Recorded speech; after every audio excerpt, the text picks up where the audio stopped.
जैसा आप जानते हैं, लगभग हमने जो फर्स्ट यूनिट था उसका, वो मतलब स्टार्ट किए थे, और थोड़ा सा उसका कुछ पार्ट बाकी था। तो अभी हम वहां से स्टार्ट करते हैं। ठीक है। और आपके कुछ डाउट्स रहे तो वो भी आप पूछ सकते हैं।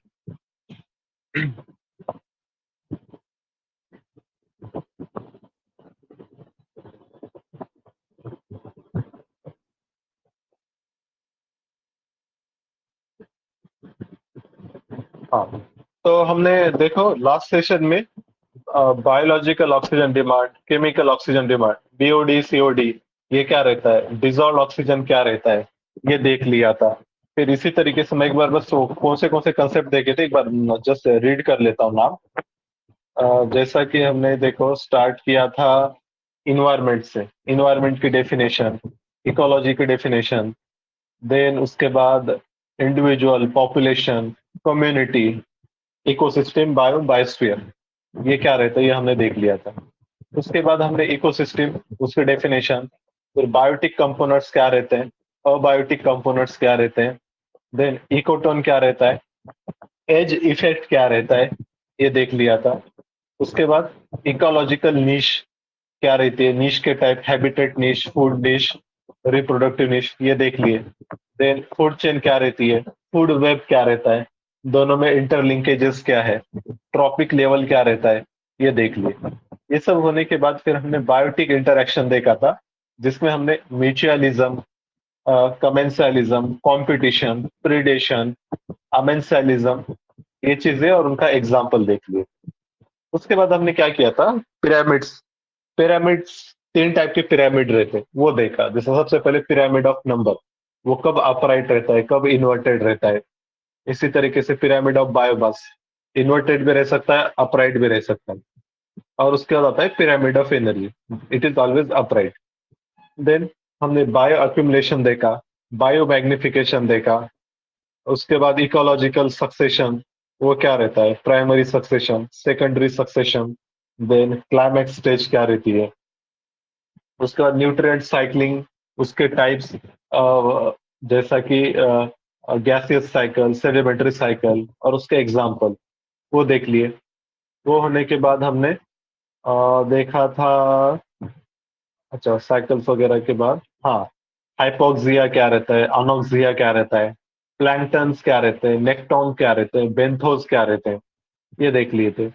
Then ageing of lake, eutrophication, algal bloom, ये चीजें। और वो होने के बाद फिर लास्ट में biological oxygen demand, chemical oxygen demand, वो कब बढ़ता है, कब कम होता है, और उसका इम्पैक्ट क्या होता है, ये सारी चीजें हमने डिस्कस कर ली थी। ओके। अब इसके बाद आज हम स्टार्ट करेंगे कोरल रिफ्स। ओके, यहाँ से कोरल रिफ वैसे हमने ज्योग्राफी में कवर किए हैं, उसको एक बार और रिवाइज करेंगे। देखो कोरल रिफ क्या रहता है, सिम्बायोटिक रिलेशनशिप, यहाँ पे दिया mutualistic relationship between coral animals and blue. I am audible? मेरी आवाज आ रही है? I am audible to you? Yes sir.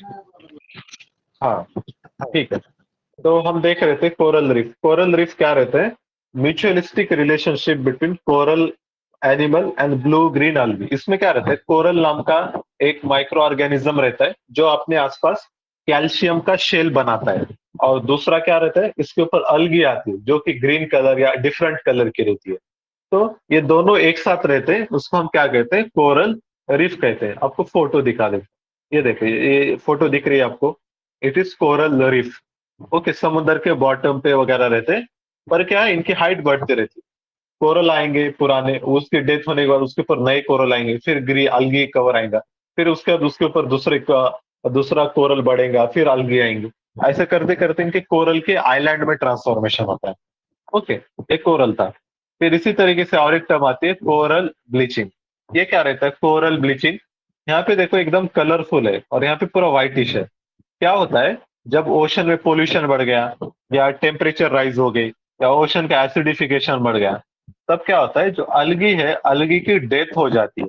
तो अलगी का जो कलर कलर रहता है वो चला जाएगा, और जो कैल्शियम एक्सोस्केलेटन जो रहता है वो एक्सपोज होता है। तो कैल्शियम का कलर व्हाइट रहता है। तो इसलिए इसको क्या कहते हैं, कोरल ब्लीचिंग। जो algal कवर रहता है वो चला जाना, उसको हम कहेंगे कोरल ब्लीचिंग। अभी ग्लोबल वार्मिंग, ओशन पोल्यूशन की वजह से वगैरह ये कोरल ब्लीचिंग ज्यादा हो रही है। ओके, तो ये चीज थी यहाँ पर। इसके बाद कोरल के लिए आइडियल कंडीशन क्या है? टेम्परेचर कितना चाहिए? 25 to 30 डिग्री, इतना नॉर्मल रेंज में टेम्परेचर रहना चाहिए तो फिर कोरल आएगा। Then salinity, coral need saline water. इसका मतलब क्या होगा? फ्रेश वाटर में वो नहीं आते, ओशन में सलाइन वाटर में मिलेंगे। Then need sediment free clear water. Sedimentation भी नहीं चाहिए, जैसा डेल्टाज वगैरह जो रहते हैं ना रिवर के, वहां पे सेडिमेंट बहुत रहते हैं, तो वहां पर भी नहीं बनेंगे। ओके, तो ये चीज थी। कल के एग्जाम में क्वेश्चन आया था, कोरल पे नहीं, वेटलैंड पे आया था। कोरल से रिलेटेड भी आया था एक, बायोरॉक टेक्नोलॉजी किससे रिलेटेड है बोल के, वो हम आगे देखेंगे। अब इसके बाद देखो टाइप्स ऑफ कोरल रीफ, ये भी हमने देखा था। 3 टाइप के रहते हैं, फ्रिंजिंग रीफ और बैरियर रीफ और अटॉल। ये फ्रिंजिंग रीफ है आपके सामने। फ्रिंज, फ्रिंज मतलब जो पेरीफेरी पे, अभी अब यहाँ पे पेरीफेरी पे क्या हो रहा है? कोरल रीफ बन रहे हैं, जिसको हम क्या कहते हैं? फ्रिंजिंग रीफ, आइलैंड के पेरीफेरी पे। देन एक रहता है बैरियर रीफ, बीच में आइलैंड रहता है और उसके आसपास थोड़े डिस्टेंस पर रीफ तैयार होती है, इसको हम बैरियर रीफ कहते हैं। ओके, और ये बैरियर जो रीफ है, मतलब ये एक्ट्स एज बैरियर। जैसा आप आइलैंड से बाहर निकल रहे हैं, आइलैंड को जा रहे हैं, तो बीच में कोरल रीफ आएंगे, उसको बैरियर रीफ कहते हैं। और एक टाइप रहता है अटॉल। ओवर द पीरियड क्या होता है, ये जो बीच वाला जो आइलैंड है ना, इसका इरोजन वेदरिंग होता है और इसकी हाइट कम कम होती है, और एक टाइम ऐसा आता है कि ये पूरा सबमर्ज हो जाता है, तो तब उसको हम क्या कहते हैं? अटॉल कहते हैं। ओके, अटॉल याद रखना। अपना जो मालदीव्स है, मालदीव्स हो गया, या फिर दूसरा लक्षद्वीप है, ये क्या है? अटॉल है। ओके, देन इसके बाद ये तो टाइप देख लिया हमने। ओके, कोरल ब्लीचिंग भी हमने देख लिया, वो अलगल ग्रीन कवर चला जाता है। Causes of coral bleaching, coral bleaching क्यों हो रहा है? यहाँ पर देखो, इंक्रीज इन ओशन टेम्परेचर, ये हो रहा है ग्लोबल वार्मिंग की वजह से। दूसरा क्या है? Run of water and polluted water. Polluted water, इसका इन्फ्लक्स ज्यादा हो रहा है, इंडस्ट्री से वाटर जाता है, एग्रीकल्चर से जाता है, इसमें क्या रहता है? हजार्डस सब्सटेंसेस वगैरह रहते हैं, इसका भी इम्पैक्ट होता है। Over exposure to sunlight and irradiance. Okay, over exposure to sunlight irradiance, अब वो ये भी मतलब क्या हो रहा है? सी लेवल राइज होता है, टाइड्स वगैरह, एक्सट्रीम टाइड्स की वजह से वगैरह भी होता है। देन इसके बाद कोरल रीफ डिस्ट्रीब्यूशन, ये तो उतना खास नहीं समझो, पर याद रखना यहाँ पर ऑस्ट्रेलिया के पास वगैरह बहुत ज्यादा कोरल मिलते हैं, ये जो रीजन है अपने पैसिफिक का। और ऑस्ट्रेलिया के पास सबसे बड़ी कोरल रीफ है वर्ल्ड की, उसका नाम क्या है? कोई बता सकता? सबसे बड़ी कोरल रीफ वर्ल्ड की, फेमस है, ग्रेट बैरियर रीफ, नाम याद रखो। ओके, मेरी आवाज आ रही है आपको? मुझको सुन पा रहे हैं आप लोग? आ रही है सर। ओके, ओके, चलो इसके बाद देखो, हाँ, measures taken to government to protect coral reef. Coral reef के लिए क्या मेजर ले रहे हैं, इस पे क्वेश्चन आया था। Biorock technology. ओके, तो ये मतलब 1-2 साल पहले का करंट अफेयर था समझो। तो बायोरॉक टेक्नोलॉजी में क्या करते हैं? ये एक्चुअली गल्फ ऑफ कच्छ में एक्सपेरिमेंट कर रहे हैं। इसमें क्या करेंगे? स्टील के फ्रेम बनाते हैं और उसमें क्या करते हैं? स्मॉल अमाउंट सर ऑफ कल क्वेश्चन इलेक्ट्रिक पूछा करंट सर पास ये कर रहा है। हाँ सर हाँ, इस पे वही कल बोल रहा क्वेश्चन पूछा सर हूँ। Biology techno. हाँ हाँ, वही उसीलिए मैं बता रहा, बायोरॉक टेक्नोलॉजी कल क्वेश्चन आया था। बायोरॉक टेक्नोलॉजी किससे रिलेटेड है?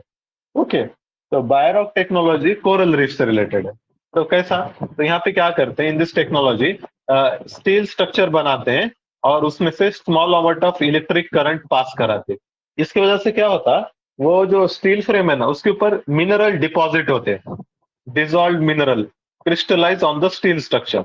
और इससे क्या होता है? फिर कोरल रीफ वहां पे अट्रैक्ट होते हैं, कोरल वहां पे धीरे धीरे तैयार होते हैं, कैल्शियम कार्बोनेट वगैरह डिपॉजिट होता, फिर अलगी आती, फिर कोरल रीफ बनते। मतलब मतलब कैल्शियम वगैरह डिपॉजिट होता तो ये नेचुरल कोरल के जैसा दिखते। तो ऐसा यहाँ पे दिया है। ओके, तो ये चीज भी आप लोग समझ लेना। बायो कैसे इनिशिएटिव्स पे वगैरह भी क्वेश्चन आते हैं। ओके, आपका सही आया? अटेम्प्ट किया आपने sir question? Good good good, very good. Yes sir. Okay, हाँ, बहुत अच्छे, बहुत अच्छे। अब देखो दूसरा, अब इसके बाद कोरल रीफ हमने देख लिया, अब मैंग्रोव्स देखते हैं। मैंग्रोव्स क्या रहते हैं? Mangroves are various large, extensive types of trees up to the medium height and shrubs that grow in saline coastal sediment in the tropics and subtropics, mainly between latitude 25 north, 25 south. Mangroves क्या रहते हैं? आपने coastal areas में देखे होंगे या फिर lakes के पास वगैरह, जहाँ पे वाटर बहुत ज्यादा रहता है हमेशा, वहां पर जो स्पेशीज आते हैं ना ट्री के, उसको मैंग्रोव्स कहते हैं। ओके, जनरली यहाँ पे साल्ट वाटर ज्यादा रहता है, तो ये जो स्पेशीज रहते हैं ये साल्ट टॉलरेंट रहते हैं। साल्ट टॉलरेंट जो स्पेशीज रहते हैं, मतलब जो साल्ट वाटर में भी आते हैं, तो उनको हम हेलोफाइट कहते हैं। हेलोफाइट, ये टर्म याद रखना, हेलोफाइट। ओके, इसके बाद देखो, तुमको मैं एक फोटो दिखाता हूँ, समझ में आएगा। कोरल रीफ की, ये देखो, ये वाले कोरल रीफ्स रहते हैं। Mangroves, mangrove forest, sorry, mangrove forest जहाँ पे साल्ट वाटर वगैरह ज्यादा रहता है वहां पे आते हैं। लेकिन ये मैंग्रोव्स बहुत इंपॉर्टेंट है, इस पर भी एक क्वेश्चन आया था कल। ओके, तो पहले हम देखते हैं इसमें।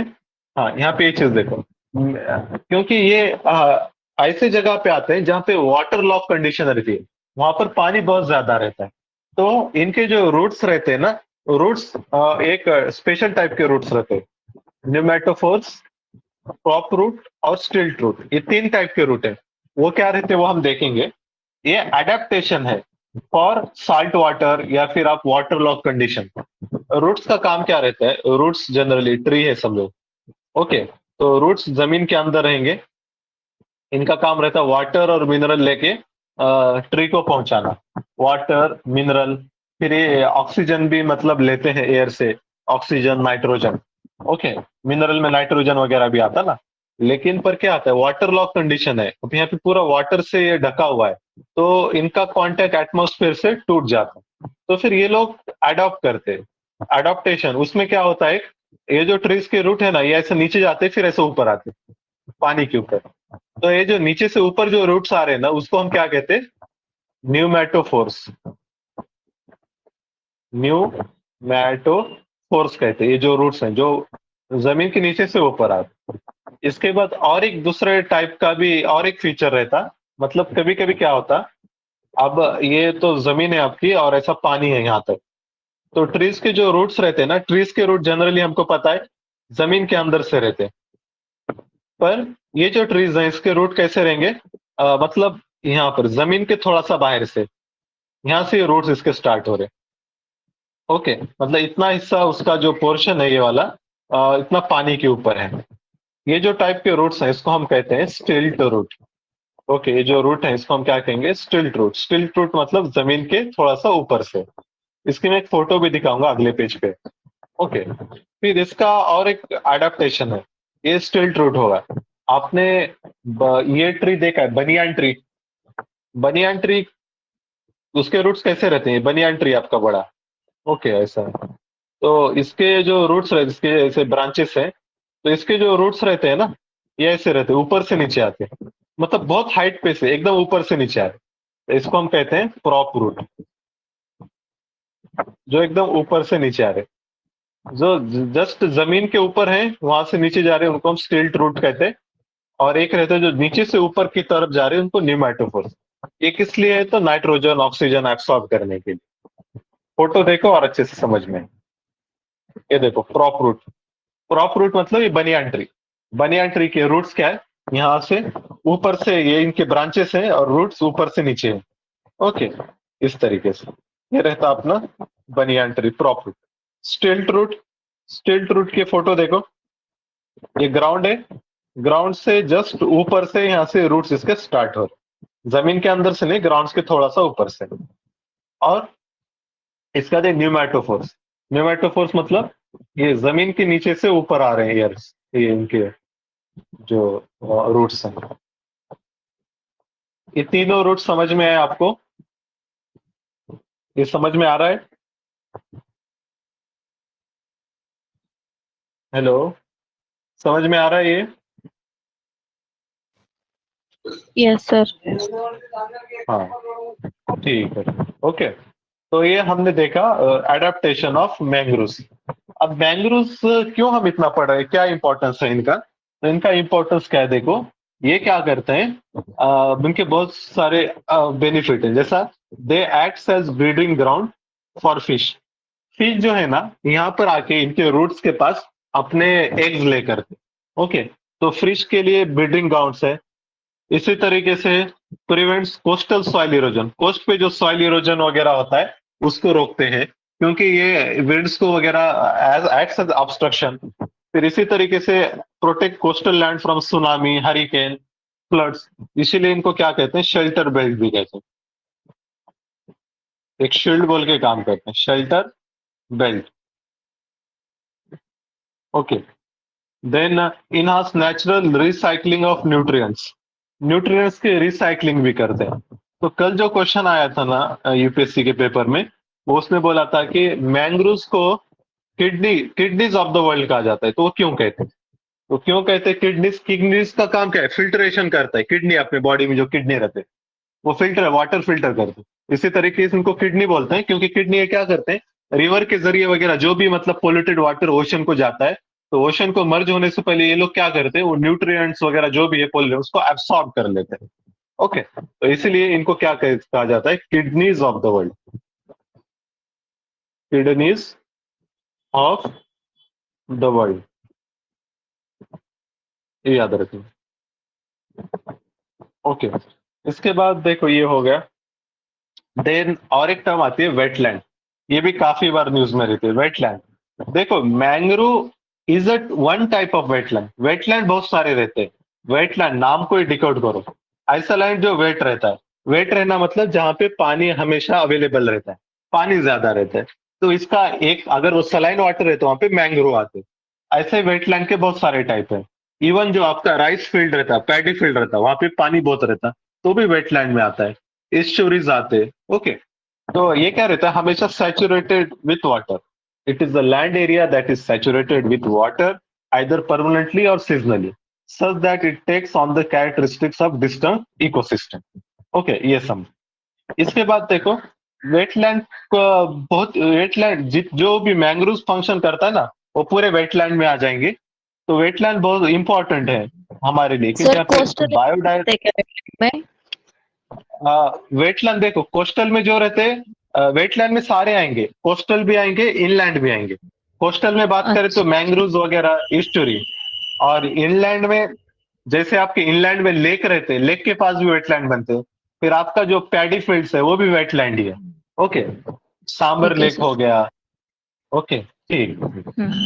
अब देखो ये वेटलैंड को प्रोटेक्शन करने की भी जरूरत है। इन पर क्या हो रहा है, इंक्रोचमेंट वगैरह हो रहा था, पोल्यूशन हो रहा था। तो इनको प्रोटेक्ट करने के लिए कन्वेंशन है, रामसर कन्वेंशन कहते हैं। रामसर कन्वेंशन किस लिए? तो वेटलैंड प्रोटेक्शन के लिए है। ओके, तो ये चीज हमने देख ली। फिर इसके बाद देखो ये आपके क्वेश्चन का जवाब यहाँ पे। वेटलैंड के जो टाइप्स रहते हैं, इनलैंड और कोस्टल। इनलैंड में क्या आएंगे, लेक्स, पॉन्ड्स, ऑक्सबो लेक। वो हमने देखा था ना, रिवर जब मियांडरिंग करती है तो वो कुछ पार्ट उसका साइड में निकल जाता है, तो वहां पे लेक बनता है, oxbow lake. Then water logged area, seasonal wetland, swamp, marshes. और कोस्टल एरियाज में इस्चुरीज, लगून्स, क्रिक्स जिसको हम खाड़ी बोलते हैं, और बैक वाटर, इसी तरीके से बेज वगैरह, ये सारे क्या है, कोस्टल वेटलैंड है। ओके, इसके बाद फंक्शन ऑफ वेटलैंड क्या रहते हैं? वेटलैंड के सेम जो मैंग्रोव के थे वही इसके है। Habitat for variety of flora fauna, fish के लिए वगैरह। Filter sediment and nutrients from the surface water. इसलिए वेटलैंड को भी मतलब आप किडनीज बोल सकते हैं, कोई इशू नहीं। न्यूट्रिएंट रिसाइकलिंग करता, वाटर प्यूरिफिकेशन करता है, फ्लड मिटिगेशन करता, ग्राउंड वाटर रिचार्ज करता, controlling rate of run of in urban areas. Run of मतलब जो पानी बह के चला जाता है ना, उसको एक ग्राउंड में परकोलेट करता। ये एक सारी चीजें। इसके बाद रीजन फॉर डिप्लेशन, ये डिप्लीट क्यों हो रहा है, क्या थ्रेट है इसको? पहली बात, ये वेटलैंड, बहुत सारे जो वेटलैंड्स हैं, conversion of land for agriculture, wetland को काट के एग्रीकल्चर के लिए ले रहे। ओवर ग्रेजिंग हो रही, जो लाइफ स्टॉक है उसके जरिए over grazing. Removal of sand from beds, sand निकाल दे रहे, एल्यूवल सॉइल। या फिर लेक्स को हम एक्वाकल्चर कर रहे हैं तो वहां पे डिस्टर्बेंसेस हो रहे हैं, habitat destruction, deforestation, pollution, domestic waste disposal, agriculture run off, इसमें पेस्टिसाइड हो रहे थे, इंडस्ट्रियल इन्फ्लुएंस, क्लाइमेट चेंज, ये सारी चीजें है जो कि रीजन है डिप्लेशन ऑफ वेटलैंड। देन इसको मिटिगेट करने के लिए क्या मेजर करना चाहिए? प्रॉपर सर्वे करो, डिमार्केशन करो, देन आइडेंटिफाई करो, नेचुरल रीजनरेशन, वो फिर से रिवाइव कैसे होता है इसके बारे में मतलब स्टडी करना चाहिए। आर्टिफिशियल रीजनरेशन, जैसा अभी हमने बायोरॉक टेक्नोलॉजी पढ़ा था कोरल रीफ को रिस्ट्रक्चर करने के लिए, तो ऐसे ही कुछ टेक्नोलॉजी यूज करो। अफॉरेस्टेशन करो, वीड कंट्रोल, वीड मतलब जो घास वगैरह आता है, क्योंकि वो दूसरे जो यूजफुल ट्री स्पेशीज है उसको बढ़ने नहीं देता। वाइल्ड लाइफ कंजर्वेशन किया जाए, इंक्रोचमेंट को निकाला जाए, यूट्रोफिकेशन को कम किया जाए, इन्वायरमेंटल अवेयरनेस जनरेशन किया जाए। ये सारे क्या पॉइंट्स रहते हैं, मेंस में वगैरह काम में आते हैं। देन वेटलैंड को कन्वेंशन प्रोटेक्ट करने के लिए अभी हमने देखा था रामसर कन्वेंशन। ये क्या है? It is an international treaty for the conservation and sustainable use of wetland. तो यहाँ पर देखो रामसर क्या बोलता, वाइज यूज ऑफ वेटलैंड बोलता, ये टर्म इंपॉर्टेंट है। रामसर कन्वेंशन ये नहीं बोलता है कि वेटलैंड को यूज मत करो, मतलब वेटलैंड को प्रोडक्ट्स यूज मत करो, ऐसा नहीं बोलता। Wise use of wetland, wise use मतलब क्या? इस तरीके से उसके सोर्स रिसोर्सेस आप एक्सप्लॉइट करो ताकि वो सस्टेनेबल रहे, मतलब आप पूरा छोड़ो भी मत और पूरा खत्म भी मत करो, उसको ऑप्टिमम यूज करो और उसको रीजनरेट भी करो। तो इसको क्या बोलता? Wise use. ये बैन नहीं करता use of wetland, but wise use of wetland बोलता।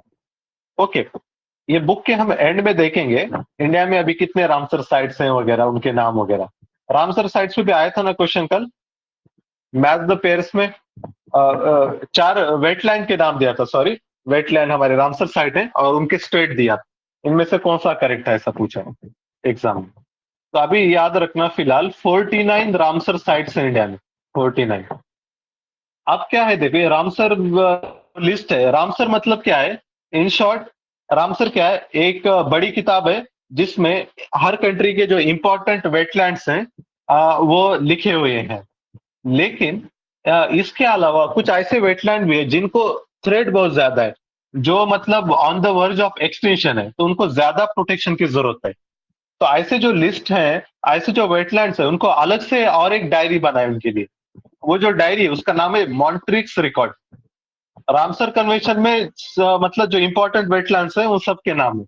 इसके अलावा लेकिन इसमें से भी जो और इंडेंजर्ड है, जिनको और ज्यादा अटेंशन देने की जरूरत है, उनके लिए हमने और एक अलग से डायरी बनाई, उसको कहते हैं मॉन्ट्रिक्स रिकॉर्ड। ये मॉन्ट्रिक्स रिकॉर्ड में इंडिया के अभी 2 साइट है, एक है केवलादेव नेशनल पार्क, ये आता है राजस्थान में, और दूसरा है लोकतक लेक।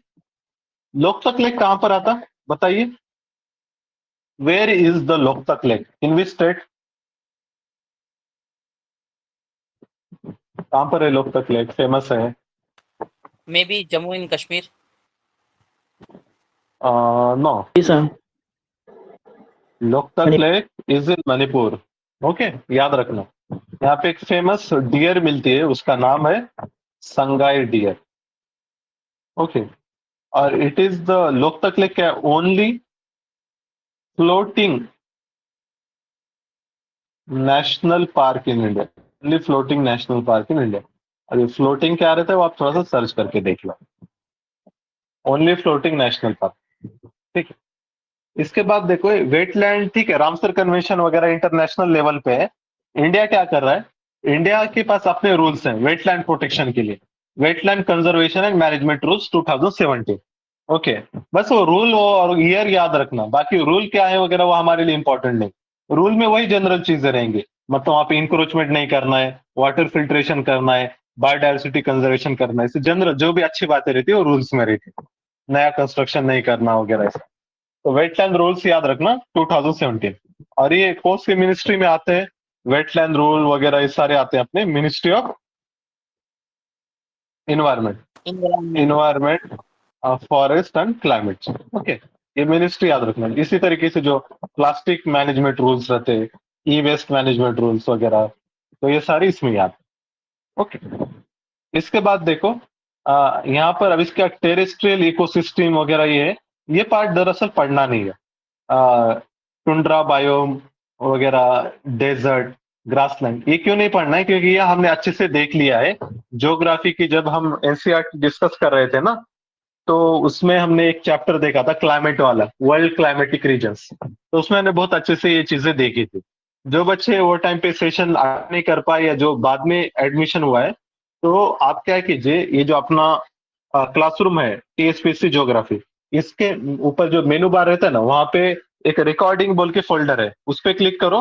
तो वहां पर जो 11th की वर्ल्ड जो फिजिकल ज्योग्राफी वाली एनसीईआरटी है ना, तो वो वाली आप देख लेना, उसमें सारी चीजें कवर है। ओके, और उसमें पूरे अभी तक जितने अपने सेशंस हुए सारे अपलोडेड है। ठीक है, तो ये अपने हमको उतना पढ़ना नहीं क्योंकि ऑलरेडी हमने देखा है। बट हम ये पार्ट जरूर देखेंगे, फॉरेस्ट इन इंडिया, इंडिया में जो जो फॉरेस्ट है उसके टाइप। मतलब दरअसल हमने ये भी देखा है पर इसको रिवाइज करेंगे। फॉरेस्ट जो इंडिया में मिलते हैं, सबसे पहले है ट्रॉपिकल इवरग्रीन फॉरेस्ट। इवरग्रीन क्यों कहते हैं इसको? क्योंकि इनके पत्ते हमेशा इवरग्रीन रहते हैं, यहाँ पे झड़ते नहीं है। Okay, no shedding of leaves. कहाँ कहाँ पर मिलते हैं? जहां पर western slope of western Ghat, north east India में, फिर अंडमान निकोबार में। क्योंकि यहाँ पर क्या है, वाटर रिक्वायरमेंट ज्यादा है। कितना वाटर चाहिए? मोर देन 200 सेंटीमीटर रेनफॉल अगर है तो वहां पे ट्रॉपिकल इवरग्रीन। उसके स्पेशीज के नाम याद रखना, रोजवुड, महागोनी, आइनी, इबोनी। और इनकी हाइट ज्यादा रहती है, मोर हाइट। ओके, ये हो गया। इसके बाद एक रहता है सेमी इवरग्रीन। ये इवरग्रीन के साथ ही आते, बस जहां पे थोड़ा सा कम रेनफॉल होता है इवरग्रीन के पास ही, वहां पे सेमी इवरग्रीन आते। ओके, और इसके जो, तो हम वो इंडिया में जो डिफरेंट टाइप ऑफ वेजिटेशन है वो देख रहे थे। ठीक है, यहाँ पर देखो, अ, सबसे पहले तो क्या है, इवरग्रीन।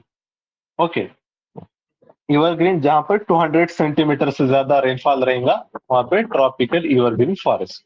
ओके, रोजवुड, महागोनी, आइनी, इबोनी। इसका सेमी इवरग्रीन जहां पर इससे थोड़ा सा कम रेनफॉल होता है, वहां पर ही उसके वो ही रीजन में। और व्हाइट केदार, सीदार बोलते हैं, केदार बोलते हैं, हॉलॉक और केल। देन इसके बाद आते हैं मॉइस्ट डेसिडियस, ये इंपॉर्टेंट है। इसके लिए जो रिक्वायरमेंट है 100 to 200 सेंटीमीटर। कहाँ कहाँ पे मिलेगा? फुट हिल, ईस्टर्न स्लोप और वेस्टर्न घाट। क्योंकि ईस्टर्न स्लोप पे कम, क्योंकि वो लीवर्ड साइड है, और जो वेस्टर्न स्लोप था वहां पे तो इवरग्रीन है। और ओडिशा में इसके जो स्पेशीज हैं, टीक, साल, शीशम, हुर्रा, अमला, कुसुम, सैंडलवुड, ये सारे के सारे के मॉइस्ट डेसिडियस है। ओके, एक चीज होगी। और इंडिया में जो सबसे ज्यादा मिलता है ना फॉरेस्ट, ये वही मॉइस्ट डेसिडियस ही है, मोस्ट अवेलेबल। ओके, इंडिया में सबसे ज्यादा है। ओके, देन मॉइस्ट डेसिडियस का और एक भाई रहता है ड्राई डेसिडियस। ये वैसे वही जहाँ पे रेनफॉल 70 सेंटीमीटर to 100 सेंटीमीटर आता है। ये रेनफॉल याद रखो, ये पूछता है। ड्राई डेसिडियस आते हैं। ड्राई डेसिडियस याद रखना, ट्री स्पेशीज दोनों के लगभग सेम ही है। टीक वहां पर भी है, नीचे भी है। टीक, तेंदु, तेंदु नीचे है, तेंदु प्लस बेल, खैर, अमलटा, अमला, अमला। ओके, ये तेंदु प्लस बेल, टीक। और टीक, साल, शीशम, ये सारी दोनों सेम ही है लगभग। ओके, बस रेनफॉल डिफरेंस है। देन और एक आता है ट्रॉपिकल, इसको हम कहते हैं ट्रॉपिकल थॉर्न फॉरेस्ट। इनको काटे रहते हैं। तो ट्रॉपिकल थॉर्न फॉरेस्ट के रेनफॉल कितना चाहिए?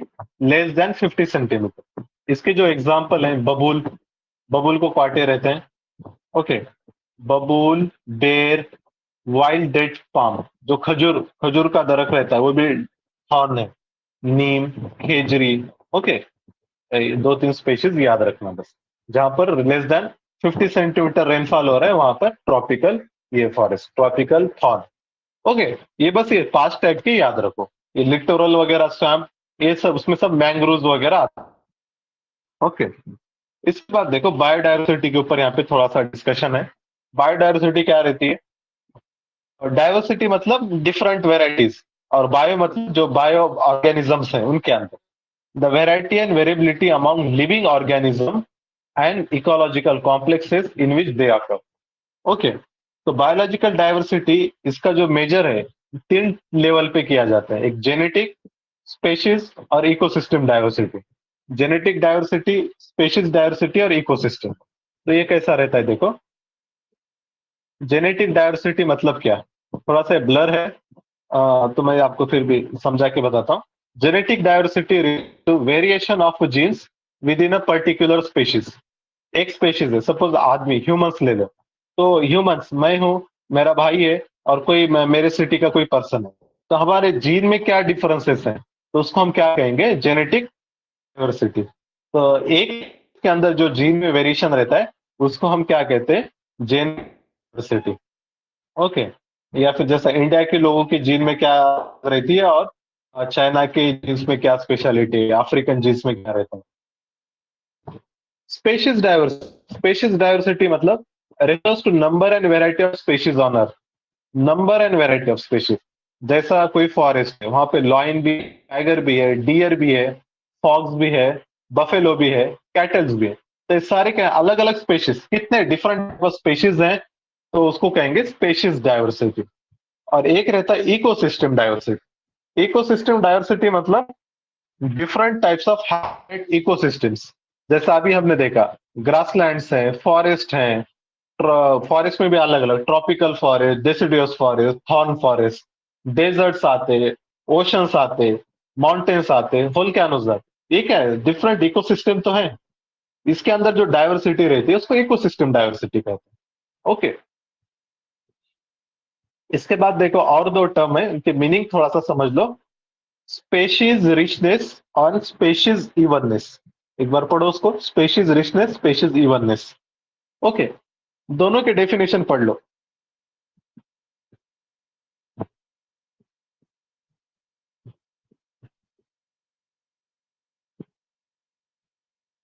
ओके, देखो स्पेशीज रिचनेस क्या है, it represent number of different species in a given habitat. Species richness ये सिर्फ नंबर की बात कर रहा है, तो कितने स्पेशीज हैं, वो एरिया में कितने स्पेशीज हैं। सपोज कोई एक, सपोज मैं नल्ला मल्ला फॉरेस्ट ले लिया। ओके, तो ये नल्ला मल्ला फॉरेस्ट में कितने स्पेशीज हैं, नंबर कितना है उनका, टाइगर है, लॉयन है, डियर है, और क्या है, ऐसा। तो टोटल मुझको समझ में आया यहाँ पे 200 स्पेशीज। तो नंबर, कितना नंबर, कितने स्पेशीज है, इंडिविजुअल काउंट नहीं कर रहे हैं, बस स्पेशीज के नंबर काउंट कर रहे हैं अलग अलग। और स्पेशीज इवननेस, इसमें क्या रहता है, it is the measure of relative abundance of different species. इसमें क्या काउंट होता है पता है, रिलेटिव अबंडेंस। मतलब सपोज टाइगर 15 है, लॉयन 10 है, ओके, और डियर 50, और इसी तरीके से एलिफेंट 50 है। तो हर स्पेशीज का जो रिलेटिव अबंडेंस है, तो वो देखा जाता है, कौन सी स्पेशीज कितनी है, उसके इंडिविजुअल्स कितने हैं। तो ये जितना ज्यादा इक्वल रहेगा उतना ज्यादा हम उसको बोलेंगे इवन, कोई एक डोमिनेंट नहीं रहेंगी। और स्पेशीज रिचनेस में क्या होता है, सिर्फ कितने स्पेशीज हैं वो देखा जाता है, और इवननेस में रिलेटिव अबंडेंस, कौन ज्यादा है कौन कम है वो देखा जाता है। ओके, ये आया समझ में, ये टर्म्स आए के समझ में, बोलो। Yes, sir. समझ में आ रहा है, ओके, ओके, गुड, ठीक है। स्पेशीज रिचनेस देखा, स्पेशीज इवननेस हमने देखा। अब और भी टर्म्स हैं जो डायवर्सिटी देखने के लिए हम यूज करते हैं, alpha diversity, beta diversity, gamma diversity. ये क्या रहता है देखो, बस एक टर्म से फैमिलियर होना है, इनके डेफिनेशन वगैरह याद करते नहीं बैठना। पहले मैं आपको बता देता हूँ अल्फा डायवर्सिटी। अल्फा डायवर्सिटी क्या रहती है, it is the species diversity present with in each forest और ग्रासलैंड। मतलब कितने स्पेशीज हैं एक ग्रासलैंड में वगैरह, या फिर एक ग्रासलैंड पैच, को एक particular region, grassland patch. Beta diversity represented by species diversity between any two patches and their communities. Gamma diversity of landscape is species diversity along the entire range of mountain slope. ये diagram देख, suppose ये हम बात कर रहे हैं, ये क्या है, सपोज अपना वेस्टर्न घाट है, वेस्टर्न घाट, वेस्टर्न घाट पे का वेस्टर्न स्लोप है समझो। ओके, अब उसमें हम स्टडी कर रहे हैं उसको पूरा, वो कहाँ से, गुजरात से लेके केरला तक। अभी हम क्या किए, हमने मुंबई सिटी के पास का वेस्टर्न घाट देखा। वहां पर एक पर्टिकुलर जो हिस्सा था, तो वहां पर कितने डाइवर्सिटी है, कितने स्पेशीज हैं। तो एक पर्टिकुलर हिस्से में कितने हैं, उसको हम क्या बोलेंगे, अल्फा डाइवर्सिटी। उसके बाद उसके करीब ही रत्नागिरी है, वहां पर जाके वहां की हमने स्टडी की है, वहां पर कितने स्पेशीज हैं, तो उसको भी हम अल्फा बोलेंगे। और जब हम ये दोनों का कंपैरिजन करेंगे, दोनों में कितनी दोनों मिला के इसको स्टडी करेंगे, उसको कहेंगे बीटा डाइवर्सिटी। बीटा मतलब वही सेम इकोसिस्टम है, बस थोड़ा सा सेपरेटेड है, थोड़ा सा। और सेम लोकलिटी पे जो रहता है alpha diversity, between two different locations beta. और इसके बाद पूरा जब हम with in entire system, with in entire western slope की अगर बात करते हैं, तो उसका पूरा मतलब कितना डाइवर्सिटी है, तो उसको हम कहेंगे ग्यामा। ग्यामा में क्या है, एंटायर इकोसिस्टम है, एंटायर रेंज है। यहाँ पर एक अल्फा में पर्टिकुलर लोकेशन, बीटा मतलब दो पर्टिकुलर लोकेशन के बीच में की डाइवर्सिटी, और ग्यामा मतलब पूरे जितने भी वहां पर लोकेशन है सारों का बायोडाइवर्सिटी, उसको कहेंगे ग्यामा। अल्फा बीटा ग्यामा, ये आए समझ में, alpha beta gamma. Diversity at particular location alpha, then same system में थोड़ा सा दूसरे लोकेशन में डाइवर्सिटी, उसको वो दोनों का कंपैरिजन, उसको बीटा। और गैमा मतलब पूरे सारे टाइप के जितनी डाइवर्सिटी है। ओके, ये आए समझ में, अल्फा बीटा गैमा डाइवर्सिटी आए समझ में।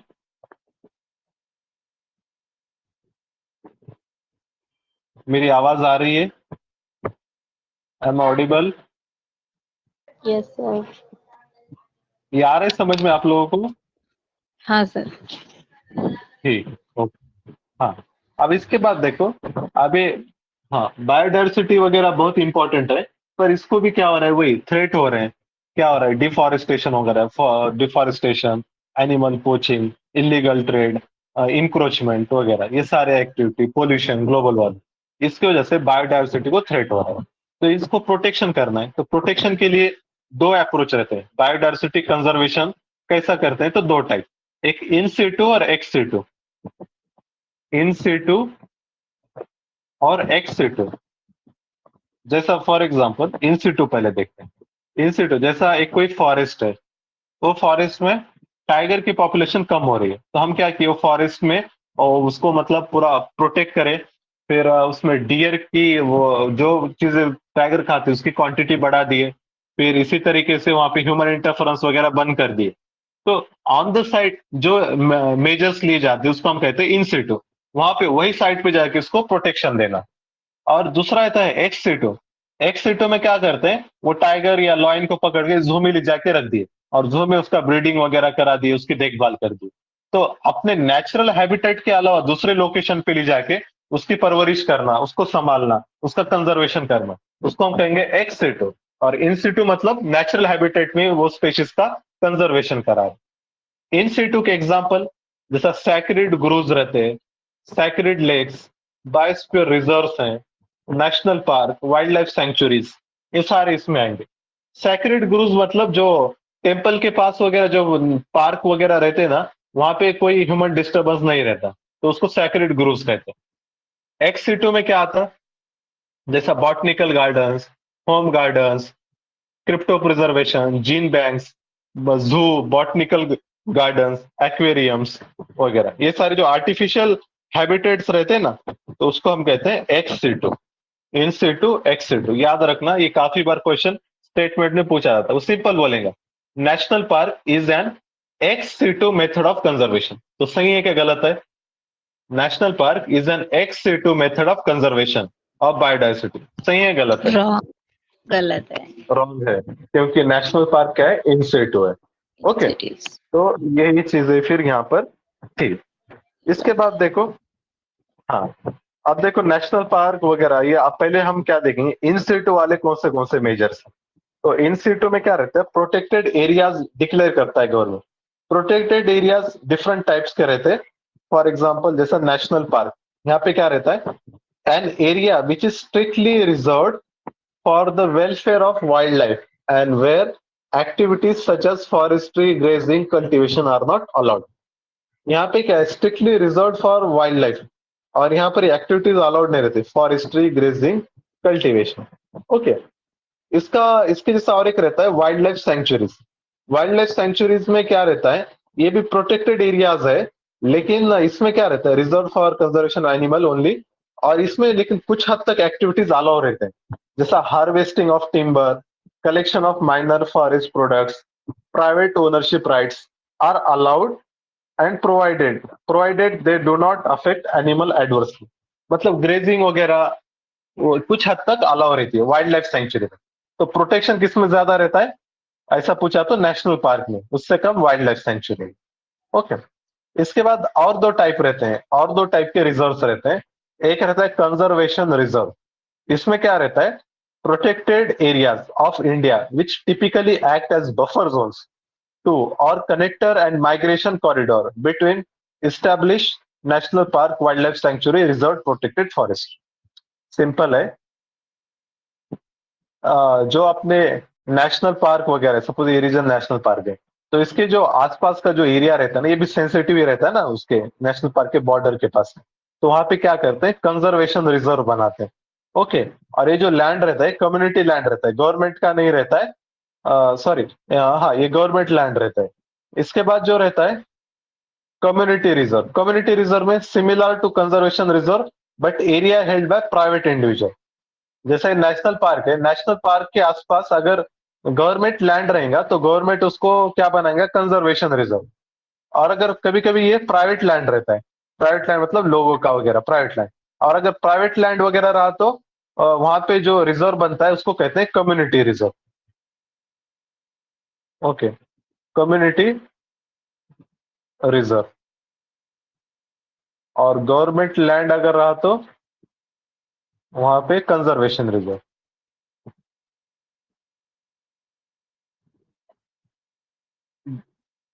ठीक है। तो ये था कंजर्वेशन रिजर्व, कम्युनिटी रिजर्व, ये भी प्रोटेक्टेड एरियाज हैं national park, wild life sanctuary के आसपास। देन और एक टर्म आती है बायोस्फीयर रिजर्व। ओके। ये मतलब नेशनल पार्क जैसा ही है, लेकिन इसमें क्या है, साइंटिफिक कंजर्वेशन वगैरह किया जाता है। ओके। इसमें टेक्नोलॉजीज वगैरह यूज किए जाते हैं। तो बायोस्फीयर रिजर्व में देखो, the man and biosphere reserve programme of UNESCO formulated the concept of biosphere reserve. ये जो कंसेप्ट है, ये कंसेप्ट यूनेस्को का है। यूनेस्को का जो प्रोग्राम था मैन एंड बायोस्फीयर, उसमें ये दिया गया था। It deals with conservation of ecosystems and the genetic resources contain therein. इसमें इकोसिस्टम कंजर्वेशन और जेनेटिक रिसोर्स वगैरह ये सारे प्रोटेक्शन दिया जाता है। अभी इंडिया में देखा जाए तो इंडिया में we have total 18 biosphere reserve. India में कितने हैं, 18 बायोस्फीयर रिजर्व हैं। Out of which 12 are part of UNESCO MAB programme. India 18 declare किया, उसमें से यूनेस्को ने रिकॉग्नाइज किया है 12। UNESCO recognise 12 biosphere reserve. UNESCO recognise करता है, मतलब यूनेस्को की जो किताब डायरी रहेंगी उसमें उनको लिखा जाता, फिर यूनेस्को उनको प्रोटेक्शन के लिए फंडिंग वंडिंग वगैरह ये देता, गवर्नमेंट को गाइडलाइंस भी देता। ओके, ये याद रखना।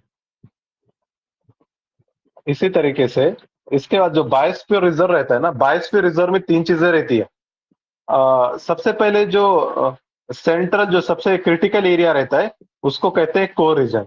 इसके बाद वाला जो इससे थोड़ा सा इंपॉर्टेंट लेकिन ये भी जरूरी रहता लैंड, इसको बफर, इसको ट्रांजिशन जोन बोलते हैं। एक मिनट, मैं चेक कर लूं।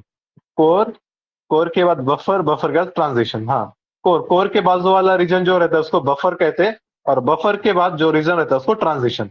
ट्रांजिशन के बाद क्या रहता है, ह्यूमन डेवलप हैबिटेशन वगैरह ये सारे रहते हैं, इसको कहते हैं ट्रांजिशन।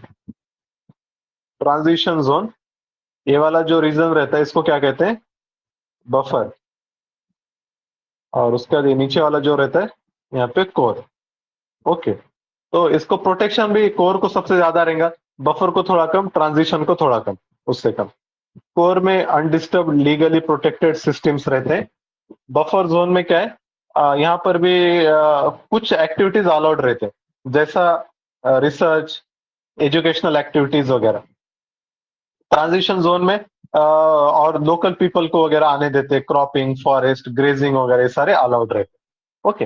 कोर, बफर, ट्रांजिशन, ये तीन टाइप का रीजन रहता है बायोस्फीयर रिजर्व। ओके। फिर इसी तरीके से जैसा अभी नेशनल पार्क है, वाइल्ड लाइफ सेंचुरी है, बायोस्फीयर रिजर्व, ये डिक्लेयर कौन करता है, कहां पर एक नेशनल पार्क बनाना है, सपोज आदिलाबाद में नेशनल पार्क बनाना है, तो डिक्लेयर करने की पावर किसको रहती है, बोलो? कौन डिक्लेयर करता है?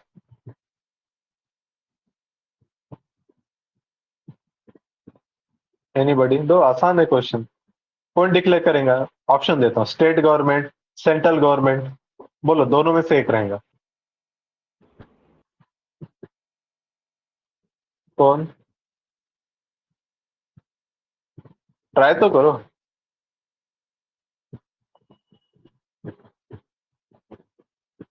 मेरी आवाज आ रही है?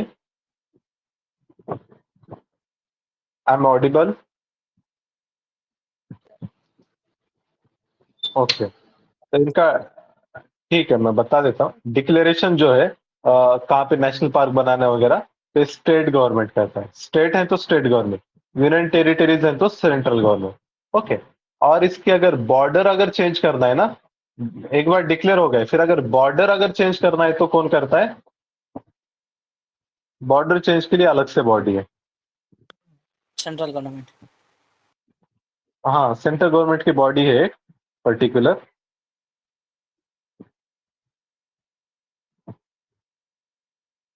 अगर बॉर्डर चेंज करना है तो national board for wild life.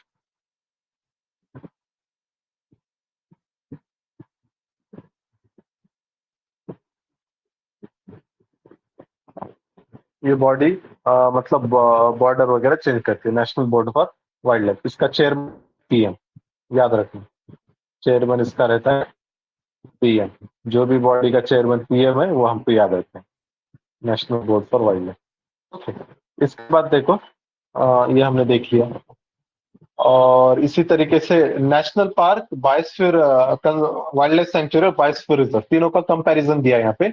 तो याद रखना, नेशनल पार्क में no biotic interference permissible except in buffer zone. Biotic interference मतलब ह्यूमन इंटरफेरेंस वगैरह परमिटेड नहीं रहता नेशनल पार्क में। वाइल्ड लाइफ सेंचुरी में लिमिटेड बायोटिक इंटरफेरेंस परमिटेड रहता। और जो बायोस्फीयर रिजर्व रहता है, no biotic interference permissible except in buffer zone, buffer zone में अलाउड रहता है। ओके, याद रखो इसको। और इसके बाद देखो, ये तो हमने देख ली चीजें। सैक्रेड फॉरेस्ट वगैरह क्या रहते हैं, तो मेनली ये ट्राइबल कम्युनिटीज इसको रखते हैं maintain. These are the sacred forest lakes that are protected by tribal communities and local people due to religious sanctity and accorded to this forest. क्योंकि ट्राइबल लोग वगैरह क्या फॉरेस्ट को ही मदर वगैरह मानते हैं। जैसा फॉर एग्जांपल, एक दो साल पहले एक प्रोटेस्ट हुआ था ओडिशा में। ओडिशा में एक हिल है, नियामगिरी हिल। ये ट्राइबल लोग, वहां पे एक ट्राइब है, कोन ट्राइब। ये लोग नियामगिरी ट्रिप को वर्शिप करते हैं। और गवर्नमेंट वहां पे क्या है, पर बॉक्साइट मिलता है। गवर्नमेंट ने नियामगिरी हिल पे बॉक्साइट माइन अलोकेट किया एक कंपनी को। लेकिन वो कौन ट्राइबल क्या ही बोले, मतलब हम इसको मतलब अलाउ ये होने नहीं देंगे, क्योंकि ये जो है नियामगिरी हिल हमारी मदर गॉडेस है। तो वो नियामगिरी हिल को कंजर्व करते हैं। वहां पे जो भी फॉरेस्ट वगैरह रहेंगे उसको कोई हाथ नहीं लगाता है, वो एज इट इज उसको कंजर्व करते हैं। इसको क्या बोलते हैं, सैक्रेड फॉरेस्ट वगैरह। बाद में वो केस सुप्रीम कोर्ट में चला जाता। सुप्रीम कोर्ट भी फिर ट्राइबल के हक में फैसला देता, बोलता कि इनका फेथ का मैटर है। गवर्नमेंट को बोलता है कि आप इसमें इसको माइनिंग पे नहीं दे सकते नियामगिरी हिल को, फिर वो कैंसिल हो गया। इसके बाद देखो एक्स-सिटू कंजर्वेशन मेथड्स। ओके, इसमें क्या रहता है एक्स-सिटू में? It refers to conservation of biodiversity at places away from their natural habitat. तो जैसा जीन बैंक रहते हैं, बॉटनिकल गार्डन्स है, जूज हैं, ये सारे इसमें आएंगे। देन इसके बाद बायोडायवर्सिटी हॉटस्पॉट, ये एक कंसेप्ट है। इसमें क्या रहता है, हॉटस्पॉट मतलब जहाँ पे बायोडायवर्सिटी बहुत ज्यादा है, उसको बायोडायवर्सिटी हॉटस्पॉट कहते हैं। ओके, तो ये कंसेप्ट जो था, सेकंड पॉइंट, नॉर्मन मेयर्स ने दिया था। Norman Myers given the concept of biodiversity hotspot. इसमें क्या होता है, कौन से रीजन को बायोडायवर्सिटी हॉटस्पॉट बोलेंगे? It must contain at least 0.5% or 1,500 species of vascular plant as endemics। मतलब वहां के जो प्रॉपर जो रहते हैं, प्रॉपर 1500 स्पेशीज रहना चाहिए ट्रीज के, 1500 different type of species of plant. एक चीज ये हो गई। दूसरा क्राइटेरिया क्या है, it has to have lost at least 70% of primary vegetation. मतलब वहां पर सपोज पहले 100 झाड़ थे तो अब उसमें कितना 70% खत्म हो गए, मतलब सिर्फ 30% बचे। पहले 100 झाड़े थे, ट्रीज थे, अब कितने 30 ही बचे। तो 70% होना चाहिए और 1500 डिफरेंट स्पेशीज ट्रीज के, तो उसको हम क्या बोलेंगे, बायोडाइवर्सिटी हॉटस्पॉट बोलेंगे। तो ऐसे जो बायोडाइवर्सिटी हॉटस्पॉट है वर्ल्ड में 35 है और इंडिया में कितने हैं, इंडिया में पूछा तो 4 है। इंडिया में 4 कौन से हैं, उसका निमोनिक है wish, WISH, western Ghat, I for Indo Burma, S for Sundaland, H for Himalaya. इसका एक मैं मैप दिखाता हूँ, मैप से आपको और अच्छे से समझ में आएगा। ये जो पीडीएफ है ना, मैं कल परसों इसमें बहुत सारे एडिशन किया हूँ, बहुत सारे पेज मैप ऐड किया। ये पहले वाले जो पीडीएफ उसमें नहीं है, तो मैं इसको अपडेटेड भेजूंगा, तो तुम उसको ये नए वाले को ही रेफर करें। ये बायोडाइवर्सिटी हॉटस्पॉट है इंडिया के, जैसा फॉर एग्जांपल ये वाला क्या है, Himalaya. Entire Himalaya is biodiversity hotspot. Then Himalaya के बाद वेस्टर्न घाट, वेस्टर्न घाट के बाद ये नॉर्थ ईस्ट का वगैरह जो रीजन है उसको कहते हैं इंडो बर्मा। इंडो बर्मा में ये पूरा रीजन आता, अंडमान भी आता, नॉट निकोबार बट अंडमान भी आता। ओके, इंडो बर्मा में अंडमान भी आता। ये तो 3 हो गए, चौथा कौन सा है, 4th, नीचे वाला, जहां पे इंडोनेशिया, मलेशिया और अपना निकोबार का हिस्सा आता है, इसको हम कहते हैं सुंदालैंड। सुंदालैंड में ये हमारा निकोबार आता है। ओके, याद रखिए। ठीक है, तो ऐसे 4 बायोडाइवर्सिटी हॉटस्पॉट है हमारे पास। देन बायोडाइवर्सिटी हॉटस्पॉट के बाद ये थोड़ा सा वेस्टर्न घाट के बारे में दिया है यहाँ पर। वेस्टर्न घाट देखो हमारा बहुत ही मतलब बायोडाइवर्स रिच है, बायोडाइवर्सिटी बहुत ज्यादा है, लेकिन वहां पे क्या है, डिस्ट्रक्शन भी बहुत हो रहा था, माइनिंग हो रही थी, इंक्रोचमेंट हो रहा था। तो गवर्नमेंट ने क्या किया, एक कमेटी बिठाया ताकि वेस्टर्न घाट की स्टडी करे और रिमेडियल मेजर्स सजेस्ट करे गवर्नमेंट। तो गवर्नमेंट ने पहले कमेटी बिठाया, गाडगिल कमेटी, इसको ही western Ghat ecology expert committee बोलते हैं। इसने क्या बोला, entire western Ghat as an eco sensitive zone, एक टर्म आती है इको सेंसिटिव जोन, ये बहुत सेंसिटिव रीजन है। वहां पर मतलब फिर क्या करते हैं, अगर कोई रीजन को इको सेंसिटिव जोन बोल के डिक्लेयर किए तो वहां पे फिर कोई इकोनॉमिक एक्टिविटी अलाउ नहीं करते, जैसा माइनिंग वगैरह ऐसे एक्टिविटीज। लेकिन इसको बहुत सारे स्टेट ने अपोज किया, क्योंकि अगर इसको ESZ पूरा वेस्टर्न घाट को डिक्लेयर करेंगे तो फिर वो डेवलपमेंटल प्रोजेक्ट्स है, माइनिंग है, वो सारी चीजें रुकाना पड़ेगा, इससे लॉस हो जाएगा इकोनॉमी का। तो स्टेट ने अपोज किया। फिर गवर्नमेंट ने दूसरी कमेटी बिठाई, कस्तूरी रंगन कमेटी। ये कस्तूरी रंगन, पहले गाडगिल आती, दूसरा कस्तूरी रंगन। ये कमेटी ने फिर से स्टडी किया और उसने बोला कि पूरा वेस्टर्न घाट ESA बनाने की जरूरत नहीं, only 37% area should be considered as ecologically sensitive area, और उतने ही एरिया में मतलब इंटरफेरेंस नहीं होना चाहिए। याद रखो, क्वेश्चन सिंपल आएगा, वो बोलेगा Gadgil committee report is related to, नीचे ऑप्शन देगा, conservation of Himalaya, conservation of western Ghat, इसी तरीके से और एक ऑप्शन देगा वेटलैंड कंजर्वेशन, और एक बोलेगा कि मतलब इकोनॉमिक रिफॉर्म्स। तो आप क्या बोलना, Gadgil report is related to conservation of western Ghat, याद रहेगा, वेस्टर्न घाट कंजर्वेशन के लिए बनाई गई थी। तो यह भी हम जो भी देख रहे थे, ये सारी चीजें हम क्या बोल रहे थे, जैसे नेशनल पार्क है, वाइल्ड लाइफ सेंचुरी है, बायोस्फीयर रिजर्व्स है, या फिर ये बायोडाइवर्सिटी हॉटस्पॉट, ये पूरा टेरेस्ट्रियल इकोसिस्टम के लिए था। लेकिन ऐसा ही ओशन में भी बायोडाइवर्सिटी रहती है और उसको भी थ्रेट हो रही है, तो उसको प्रोटेक्शन के लिए भी कुछ नए इनिशिएटिव्स आए, जैसा एक इनिशिएटिव है होप स्पॉट। होप स्पॉट किसका है, मिशन ब्लू और IUCN, international union for conservation of nature, ये बहुत बड़ी NGO है। होप स्पॉट क्या रहता है, hope spot are ecologically unique areas of the ocean designated for the protection under a global conservation campaign. सीधा सीधा जैसा national park wild life sanctuary हमारे, ऐसा ही national park wild life sanctuary हम क्या ओशन में बना रहे, उसको हम कहते हैं hope spot. Hope spot marine protected areas है। ओके, इंडिया में कौन से हैं, तो इंडिया में भी है अंडमान निकोबार और लक्षद्वीप, ये होप स्पॉट है। ओके, ये सारी चीजें हम बायोडायवर्सिटी वगैरह पूरा डिस्कस कर रहे हैं, ठीक है। तो इसके बाद देखो और एक टर्म देख लेते हैं, मेगा डाइवर्स कंट्रीज। ये भी एक टर्म आती है, जैसा हमने India is a part of biodiversity hotspot 35 countries 35 sites, इसी तरीके से इंडिया एक मेगा डाइवर्स कंट्रीज भी है। मेगा डाइवर्स, मेगा मतलब बहुत ज्यादा डाइवर्सिटी है इंडिया में। ये जो इनिशिएटिव है कंजर्वेशन इंटरनेशनल, ये भी एक एनजीओ है, उसका इनिशिएटिव है कंजर्वेशन इंटरनेशनल, यहाँ पे दिया है। और इसने आइडेंटिफाई किया 17 mega diverse countries in the world. मैं 16 बोला था पहले फर्स्ट सेशन में, 16 नहीं है 17 है। और उसमें India is one of the mega diverse countries in the world. याद रहेगा, India is one of the mega diverse countries in the world, याद करो। ओके, इसके बाद और कुछ है इसमें मेगा डाइवर्स वगैरह, ठीक है, ये तो हमने देख ली। इसके बाद देखो हाँ, एक बस ये लास्ट सेक्शन इतना देख लेते हैं। आईयूसीएन, आईयूसीएन 2-3 बार नाम भी आया था ऊपर, आईयूसीएन क्या रहता है। ओके, तो वो देख international union for conservation of nature.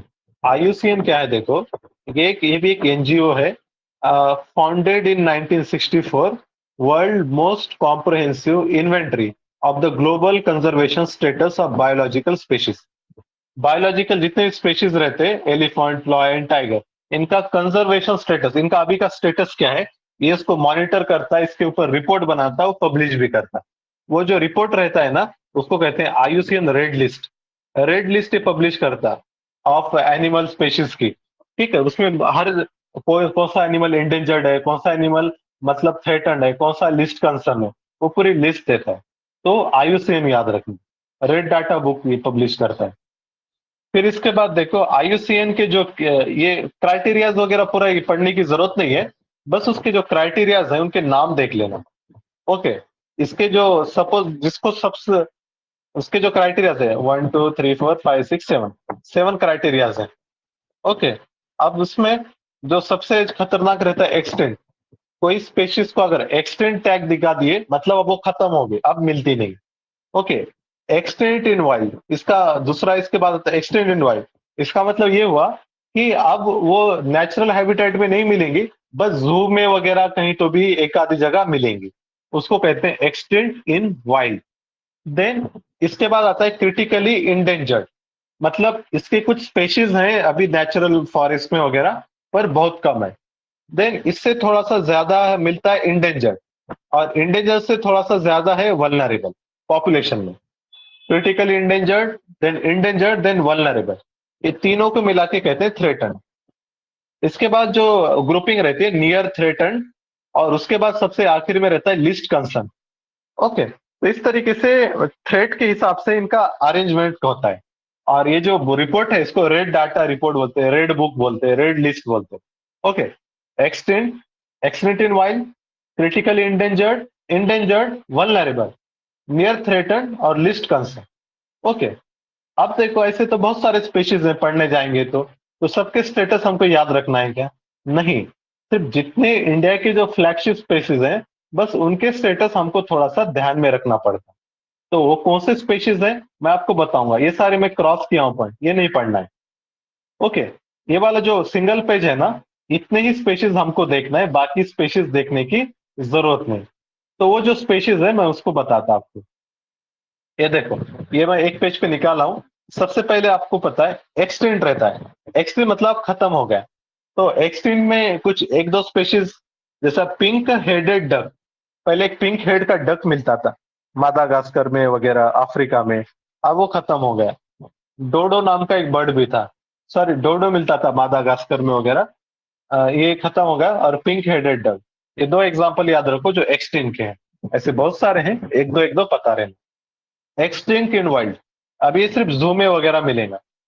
Hawaiian crow, crow मतलब कौवा, हवाई, हवाई आइलैंड है यूएसए का, वहां पे मिलता है। ओके, इसके बाद जो थर्ड कैटेगरी आती है क्रिटिकली इंडेंजर्ड, यहां से और इंडेंजर्ड से और वल्नरेबल, ये तीन कैटेगरी से क्वेश्चन आते हैं ज्यादा। क्रिटिकली इंडेंजर्ड में देखो स्पेशीज है ग्रेट इंडियन बस्टार्ड, ये बहुत बड़ा परिंदा रहता है। ओके, राजस्थान में वगैरह मिलता है। Great Indian bustard, hangul. Hangul hangul क्या है? इसको हम क्या बोलते हैं? कश्मीरी स्टैग भी बोलते हैं। कश्मीर की डियर है ये, कश्मीरी स्टैग, क्रिटिकली इंडेंजर्ड है। देन वल्चर्स हैं 4 टाइप के, वो भी क्रिटिकल इंडेंजर्ड है। मलबार सिवेट, ये मलबार रीजन में सिवेट मतलब cat. Jerdon's courser. Hello, I am audible? मेरी आवाज आ रही है? I am Audible?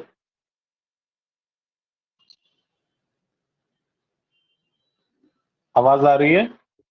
हाँ सर, आ रही है। हाँ, ठीक है। ज्यादा परेशान मत होना, ये मैं बस आपको नाम पढ़ा रहा हूँ, वैसे नहीं पढ़े तो भी चलेगा, बट ऑन सेफर साइड में ऐड किया हूँ पेज, थोड़ा सा पता रहे तो अच्छा रहता अंडरस्टैंडिंग, क्योंकि वर्ड्स बार बार आते हैं। ओके, इसको एक बार बस आज हम पढ़ रहे हैं, कल मैं फिर से इसको पहले पहले ये पेज रिवाइज कराऊंगा, फिर आगे बढ़ेंगे। बस आज मैं आपको फैमिलियर करा रहा हूँ ये स्पेशीज से। क्रिटिकली इंडेंजर्ड हम देख रहे थे, ग्रेट इंडियन बस्टर्ड, अंगुल, वो वल्चर्स है 4 टाइप के, मलबार सिवेट, देन घड़ियाल, घड़ियाल मगरमच्छ का टाइप रहता है। एशियाटिक चित्ता, एशियाटिक चित्ता याद रखो, ऐसे चित्ता रहते हैं, अफ्रीकन चित्ता भी है, एशियाटिक चित्ता भी है। एशियाटिक चित्ता क्रिटिकल इंडेंजर्ड है। साइबेरियन क्रेन, अच्छा, और pink headed duck. Sorry, pink headed duck का मैं स्टेटस चेक करता हूँ, 1 मिनट। क्या है पिंक हेडेड डक? कल सर मशीर पूछा सर कल। कल मशरूम क्या पूछा था? मशीर मशीर ऑरेंज मशीर जो है ना सर, वो पूछा था मशीर। ऑरेंज, बराबर बराबर, आय ऑरेंज मशीर न्यूज में था। Good good good. Okay,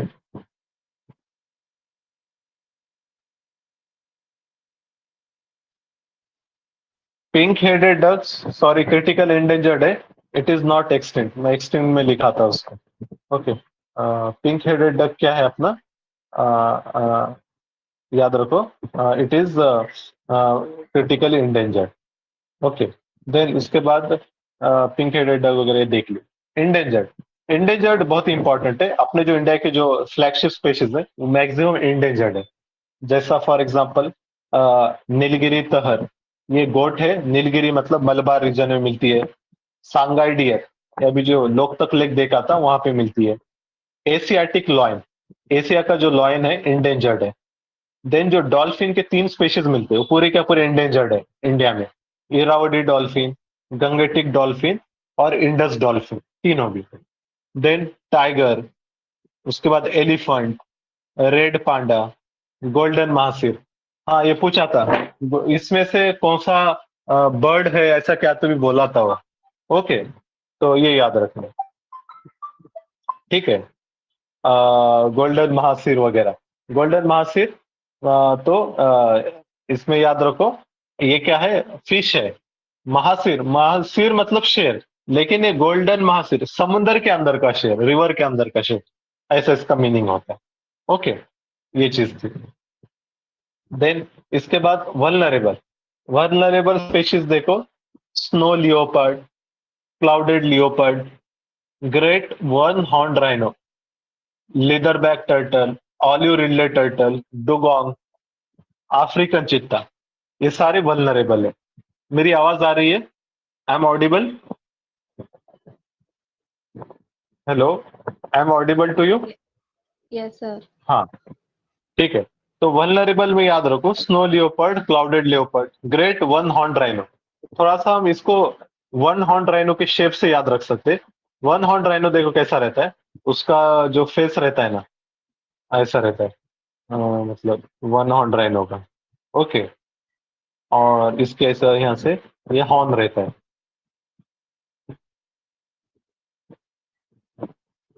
okay, ये जो इसका हॉर्न है और ये जो फेस है, इसका जो शेप बनता है ना, ये वी शेप है, समझो, वी शेप। तो वी शेप से याद रखो वो क्या है? वल्नरेबल है, V shape. One horn rhino is vulnerable, काफी बार पूछा जाता है वन हॉर्न राइनो। फिर दूसरा कौन सा है अपना?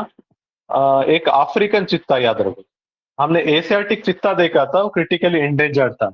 अफ्रीकन चित्ता वल्नरेबल। अफ्रीका का मैप आपने देखा होगा, ऐसा रहता है। तो ये भी क्या है? वी शेप तो है, अफ्रीका मैप वी शेप है। तो अफ्रीका मैप से याद रखो, अफ्रीकन चित्ता भी क्या रहेगा, V shape, vulnerable. Okay, I hope आपको समझ में आ रहा होंगे। देन ऑलिव रिडले टर्टल, ये याद रखना है, सबसे ज्यादा टर्टल ये रहते हैं, सबसे छोटा है, सबसे ज्यादा मिलता भी है।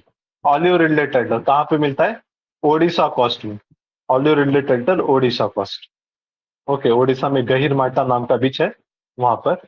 डुगोंग, डुगोंग को ही हम क्या बोलते हैं, सी काऊ भी बोलते हैं। सी काऊ, इसका तुम फोटो देखना समझ में आएगा, ये मैमल है, डुगोंग। ओके, देन इसके बाद जो स्पेशीज है, नियर थ्रेटन्ड, चिरू नाम की एंटीलोप है, तिबेट में मिलती है, उत्तराखंड हिमाचल प्रदेश में। देन वाइल्ड एस, गुजरात में मिलता है। लिस्ट कंसर्न, लिस्ट कंसर्न में आता है ब्लैक बक, ब्लैक बक और कैराकल। ब्लैक बक वो जिसको सलमान खान ने शिकार किया था, ओके, राजस्थान में। तो वो ब्लैक बक क्या है, लिस्ट कंसर्न है, ये भी डियर की एक टाइप रहती है। देन हमने वल्चर देखा था, वल्चर, वल्चर 4 टाइप के वल्चर क्रिटिकली इंडेंजर्ड है। उनके नाम देखो, white back, slender billed, long build, red headed vulture. Okay, white back, slender billed, long build, red headed. ये नाम याद नहीं रखना है, बस मैं आपको फैमिलियर करवा रहा हूँ कैसे ऐसे स्पेशीज है। बस जब भी ये पेज पे आ जाओ तो एक बार पढ़ लेने का, याद बिल्कुल कुछ नहीं करना है। याद तुमको क्या ध्यान में रखना है, वल्नरेबल, इंडेंजर्ड और क्रिटिकल इंडेंजर्ड, ये 3 स्पेशीज बस हमको पता रहे, बाकी के कुछ भी नहीं पता रहा तो चल जाएंगे। देन एक डॉल्फिन सेंचुरी हम बना रहे हैं। ओके, डॉल्फिन सेंचुरी याद रखना, बिहार में, डॉल्फिन सेंचुरी बिहार में बना रहे हैं। और दूसरा रेड सैंडल, ये चंदन, रेड सैंडल चंदन जो है, इसको transferred from endangered to near threatened. ये जो है एनिमल की जैसा लिस्ट देता है आईयूसीएन, ट्री स्पेशीज की भी लिस्ट देता है। ओके, और चंदन जो है, लाल चंदन, वो थ्रेटन्ड में, नियर थ्रेटन्ड, पहले इंडेंजर्ड था, अब नियर थ्रेटन्ड में। ओके, तो ये था IUCN classification of important species वगैरह, इसको एक बार पढ़ के आओ, कल फिर से मैं इसको रिवाइज कराऊंगा और फिर हम आगे का पार्ट डिस्कस करते हैं। ओके, इसको आपको एक बार पढ़ना है, जितना अपना डेली कवर हो रहा है उसको टाइमली रिवाइज भी करो। ओके, कोई डाउट है किसी का, जो चीजें आज हमने डिस्कस की, किसी का कोई डाउट? Hello sir. नहीं, ठीक। हेलो हाँ हाँ हाँ, बोलिए। हाँ सर, आपने वो मॉइस्ट डेसिडियस फॉरेस्ट के बारे में बताया, देखो हाँ हाँ हाँ सर, उसको ट्रॉपिकल डेसिडियस भी बोलते हैं क्या? हाँ, ट्रॉपिकल डेसिबल, ट्रॉपिकल मतलब ट्रॉपिकल जो 0 to 25 डिग्री के बीच में, इंडिया का लोकेशन वही है ना, तो वो रीजन हाँ। में जो डेसिडियोस फॉरेस्ट रहेंगे उनको ट्रॉपिकल डेसिडियोस। फिर और एक रहता है टेम्परेट डेसिडियोस भी रहता है, मतलब जो हाँ। 30 डिग्री के उस पार मिलेंगे, जो डेसिडियोस हैं। जैसा ब्रिटेन में वगैरह भी डेसिडियोस फॉरेस्ट हैं, लेकिन उनको हम क्या बोलेंगे, टेम्परेट डेसिडियोस। ओके, इसी तरीके से एवरग्रीन फॉरेस्ट ट्रॉपिकल रीजन में है तो उसको ट्रॉपिकल एवरग्रीन, उसके ट्रॉपिकल स्पेशीज अलग रहेंगे। हाँ, और टेम्परेट रीजन में एवरग्रीन फॉरेस्ट है तो उनको हम बोलेंगे टेम्परेट एवरग्रीन। लेकिन अपने इंडिया में क्या है, सिर्फ ट्रॉपिकल मिलते हैं ना, तो हम सिर्फ ट्रॉपिकल की अच्छा। स्टडी करते हैं, ट्रॉपिकल एवरग्रीन और tropical deciduous. Okay, okay sir. Tropical evergreen को भी रेन फॉरेस्ट भी बोलते हैं, सेम ही रहता है, रेन फॉरेस्ट मतलब भी वही। ओके हाँ सर। ओके, और कोई डाउट किसी का?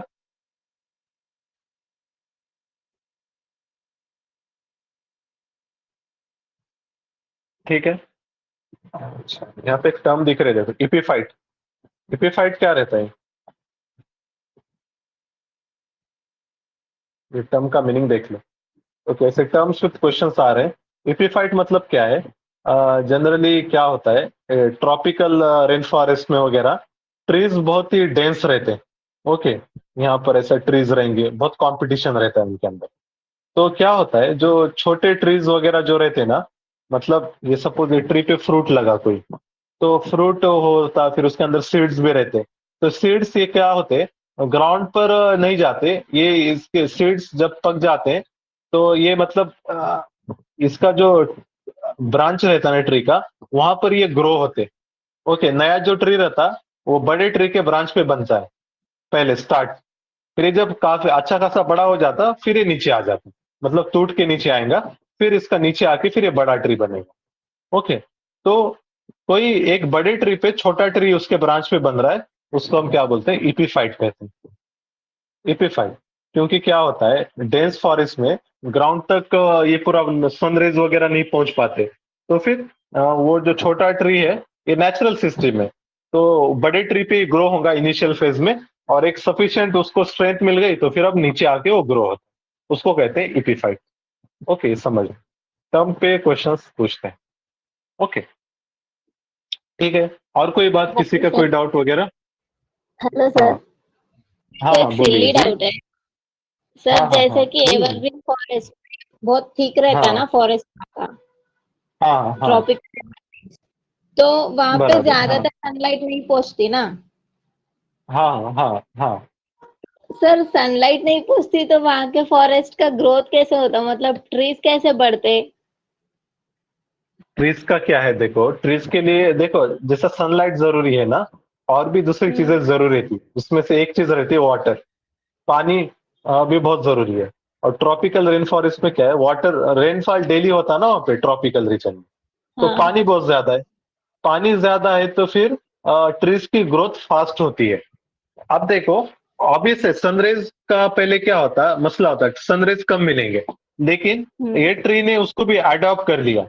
क्या होता है, स्टार्ट के फेज में इनको दिक्कत होंगी, लेकिन बाद में जैसे बड़े हो जाएंगे ना, इनकी हाइट बहुत बढ़ती है, तो एक बार जो अभी अडल्ट हो जाते हैं तो इनको मतलब बाद में टेंशन नहीं रहता, सनरेज बड़े हो जाते हैं एकदम, हाइट बहुत बढ़ती है, तो सनरेज वगैरह इनको मिलते रहते हैं। और सपोज बाय चांस कोई ट्री उतना ग्रो नहीं हो पाया तो वो तो फिर वो खत्म हो जाएगा जल्दी। ओके, हाँ ऐसा रहता है। तो सॉइल भी मतलब ह्यूमस वगैरह भी रहता है और पानी बहुत ज्यादा रहता है, तो हाँ, इसलिए ऑर्गेनिक तो वहां पे, मैटर ज्यादा रहता है उस पे। हाँ, ऑर्गेनिक ज्यादा रहेगा। इसी तरीके से देखो सनरेज भी एक हिसाब से ऐसा देखा जाए ना, सनरेज वैसा ट्रॉपिकल रीजन में एडुकेट रहते, लेकिन वो ग्राउंड तक नहीं पहुंचते। ओके, क्योंकि हाँ वो क्योंकि डायरेक्ट सनरेज वहां पे हिट होते ना, तो जो हाँ बड़े ट्रीज है उनको सनरेज मिलेंगे, तो इसलिए और बड़े हो जाते हो। फिर इसी तरीके से जैसा अभी हमने देखा इपीफाइट वगैरह, इससे भी ग्रोथ हो रहा है ना ट्री का, तो फिर हाँ इसलिए हाँ। वहां पे हर छोटी छोटी जगह पे भी कुछ ना कुछ झाड़ी मिलेंगे। Okay, okay sir. ठीक। और कोई डाउट किसी का? हम्म, ठीक है, तो फिर आज का सेशन हम एंड करते हैं, कल मिलते हैं। अराउंड 30 पेजेस हमने शायद डिस्कस कर लिए, वो जो इसको पढ़ो भी और आगे के 20 पेजेस भी पढ़ के आओ। ओके, फिर कल हम स्टार्ट करेंगे वहां से फिर से। ओके, तो ठीक है, सेशन हम एंड करते हैं आज का।